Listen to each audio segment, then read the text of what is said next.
Hey guys, Sue's here. Welcome back to another Keto Dinner Ideas video. We try to make these every single week and do 4 different recipes each week to give you a little inspiration to get in the kitchen and get your keto meal prep on. If you're new here, please hit that subscribe button and join the crew. Let's get into the video. First up this week, we made these Keto Sesame Chicken Wings. These were so good. So to start with, to make the marinade, I put together 2 tablespoons liquid aminos, 2 tablespoons brown swerve, a half a tablespoon minced ginger, a heaping teaspoon minced garlic, a half a tablespoon sesame oil, 1 teaspoon of rice vinegar, and a little bit of cayenne pepper to give it a little tiny bit of heat.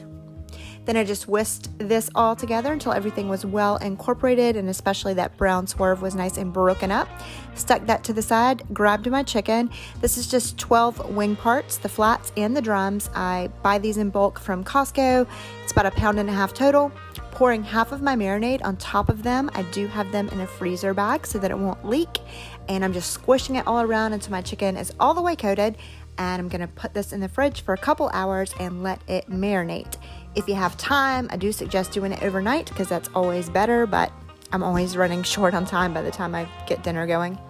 Now I took a rimmed cookie sheet, lined it with some nonstick foil, dumping all of my wings out on top of it, arranging them evenly into a 425-degree oven for 40 minutes. While those are roasting, I'm taking the rest of my marinade, putting it into a pot over medium heat. I am going to add 1/4 cup chicken broth to this. You could add water. I just always like to add broth for more flavor. Whisking that up, and I'm going to let this simmer for about 20 minutes to just reduce down a little bit. The original recipe that I will link down below goes into more detail about sieving it and doing all of this, but I adjusted the recipe as usual and didn't do any of that. I just let it reduce, added 1/4 teaspoon xanthan gum, and whisked that up to let it thicken just a little bit. And whenever I add xanthan gum, I usually just let it sit on the surface for a second before I mix it in. Now taking my wings, I'm just taking some tongs and doing them in small batches, putting them right into that same pot until they are coated. You could absolutely use a brush and baste your wings, but I just found it easier to just dump them in small batches and move them around until they were nice and coated.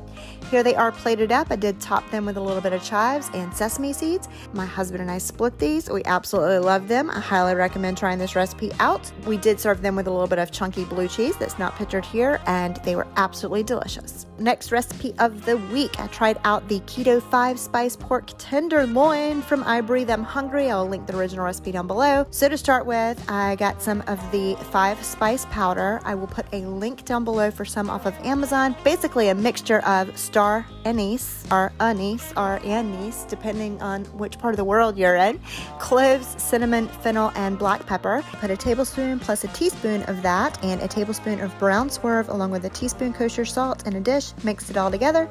Then I'm taking a pork tenderloin and adding about a tablespoon of avocado oil to it and fully coating it. This tenderloin is about 2 pounds to 2.5 pounds. And then I am taking my spice mixture and just using my hands to kind of pat that all over the meat. I am doing all sides of it and kind of just patting and rubbing the blend into the pork tenderloin. I'm taking the whole tenderloin, putting it on a rimmed cookie sheet that I lined with nonstick foil, tucking the skinny ends in and popping it in 425-degree oven for 25 minutes. Moving on to making the sauce. While that's cooking, I'm taking 2 tablespoons lime juice, 1/4 cup liquid aminos, and 2 teaspoons of minced ginger, along with 1/4 cup powdered swerve, 2 teaspoons avocado oil, and 2 teaspoons sesame oil. And I'm going to whisk this all together until it is nice and mixed up and everything is dissolved. And stick that to the side. This is our sauce. Here's my pork tenderloin out of the oven. I did use a meat thermometer to make sure it reached 145 degrees all the way through. And here it is, all plated up. I sliced it at a slant against the grain and topped it with the sauce, a little bit of chopped green onion, and I plated it over some steamed cauliflower rice that I mixed with butter and pepper. This was very good. My husband liked it better than I did. I found the unique flavor of the spice mixture to be a little too unique for what I'm used to for a pork tenderloin, so next time I won't put quite as much on the outside, but all in all, I'd say it was definitely a win. Next up, we threw together an easy keto hamburger pie, well, cheeseburger pie, super simple recipe. So to start with, I took a pound of ground beef, and I am just chopping that up with my handy dancer meat choppy upper that I always have linked in the description box. Here it is all browned up. I did drain the excess grease off of this, and then I'm just transferring it to a mixing bowl. Next, I am taking a half a cup of tomato puree.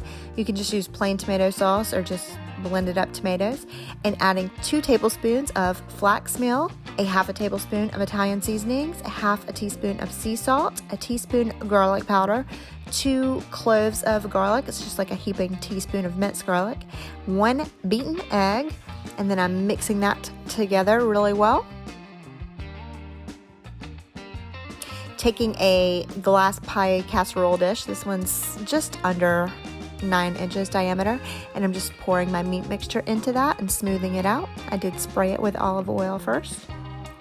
Now in that same bowl I mixed everything up in, because we are about efficiency tonight, I am taking 2 beaten eggs and putting those in there, along with 3 tablespoons of heavy cream, a half a teaspoon of ground mustard, a 1/4 a teaspoon sea salt, and about a 1/4 a teaspoon of black pepper, and whisking that all together. Now I'm just pouring that mixture evenly on top of my casserole dish, and because I love cheese, I'm also topping it with a 1/4 to a half a cup of shredded cheddar cheese. And I'm gonna put this whole thing into a 400-degree oven for about 30 minutes. Here it is out of the oven. You can see how brown and yummy it is, and here it is all plated up. I did top it with a little bit of chives to make it look a little bit better in the picture, but this was super duper good. Comfort food at its best, and it's stored in the refrigerator and reheated really, really well. Lastly, this week we made some Keto Salmon Patties with some steamed veggies. So to start with, I took a whole can of salmon, and you can see the brand and type I used right there, and I did drain it ahead of time, but then I just got that excess juice all out of it as well. And I am removing the majority of the bones and skin from this because that's the way my mama always did it, and that's the way I like to do it. You don't really have to do that with canned cooked salmon, but it's just a matter of preference. After I got all of the bones removed, I added 1/3 of a cup crushed pork rinds and 1 large egg, along with a teaspoon of this nutritional yeast, a teaspoon dried parsley, a 1/4 a teaspoon garlic powder, a 1/4 a teaspoon oregano, and about 1/8 to a 1/4 a teaspoon salt. And I am just mixing this all together. I grabbed a spoon to start with and then realized that I needed to break up the salmon a little bit better, so I switched to a fork and just broke that all up really well and mixed it all together really well. Now I'm just going to form this into about 6 salmon patties. You can see I just kind of take a little bit of it, form it into a ball, and then mash them down, and I just always kind of round out the edges to help keep them from falling apart in the pan. And I am taking a skillet over medium-high heat and adding just about 2 tablespoons of olive oil. And I'm going to put all of my salmon patties in there and just brown them on each side, just for a few minutes on each side. And flipping them over.